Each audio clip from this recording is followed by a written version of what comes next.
Une situation qualifiée de désastreuse par le ministre de l'Assainissement qui s'est rendu à Touba pour faire un état des lieux et venir en aide aux populations. Et là, je suis au niveau de Kernyang, où je suis venu présenter nos condoléances à la famille de Samba Diallo, qui est un compatriote qui est venu ici pour travailler à Touba et qui a perdu la vie suite à l'effondrement de la maison dans laquelle il vivait. Il y a aussi une jeune fillette de 5 ans qui a aussi perdu la vie dans les eaux stagnantes de son domicile. Je voudrais, au nom de tout le gouvernement, présenter nos condoléances les plus attristées aux familles éplorées et leur dire que nous sommes à leur côté, comme nous l'avons déjà annoncé il y a de cela quelques mois en avant.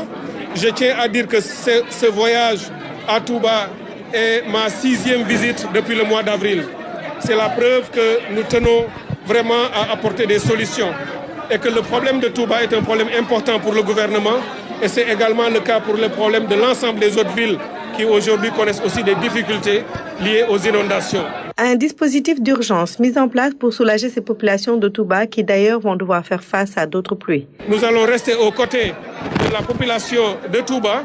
Nous allons continuer avec le dispositif de pompage pour soulager les familles et les quartiers.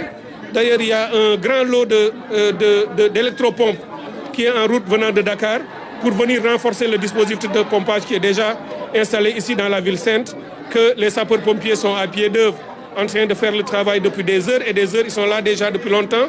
Ils ont même eu des renforcements sous la conduite et la direction de M. le gouverneur, du préfet et du sous-préfet. Nous voulons aussi saluer et féliciter M. l'honorable député Cheikh Thioro Mbacké qui est à Touba depuis plusieurs jours, qui ne s'est pas ménagé depuis ce matin pour aussi aider à soulager les populations. Et c'est ce dispositif que nous allons continuer pour que l'eau ne reste pas longtemps dans les quartiers et dans les maisons.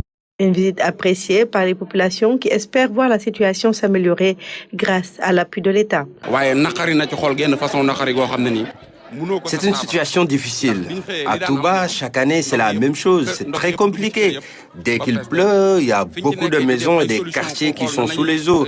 Nous demandons vraiment votre soutien pour mettre fin à cela. Nous en avons vraiment besoin, nous, population de Touba. C'est vraiment difficile. Et le porte-parole Serigne Bassirou Abdou Khadre d'exprimer la compassion du khalife général des Mourides à l'endroit des familles touchées par ces pluies abondantes.